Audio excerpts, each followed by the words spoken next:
السلام عليكم ورحمة الله وبركاته. هنستكمل مع بعض أسعار العملات المصرية القديمة. هنتكلم النهاردة عن عملة تم صكها وطباعتها سنة 1998.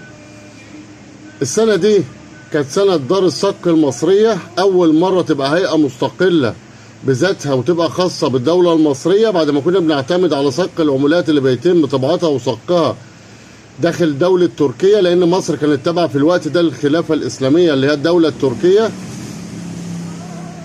كانت هيئة مستقلة دار الصك المصرية، طبعت بعض العملات الجنيه ونص جنيه وعملات تانية في سنة 1998. هنتكلم النهاردة عن الجنيه أبو جمالين، أول جنيه مصري تم طباعته وصكه في مصر.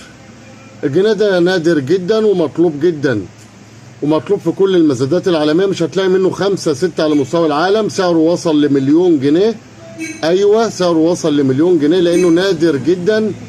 اتعمل منه طبعات كوبي، لكن الأصل بتاعه ليه خبراء بيعرفوا إذا كان أصلي أو مش أصلي. في منه جنيهات كوبيهات بتتباع. تعالى يا هندسة.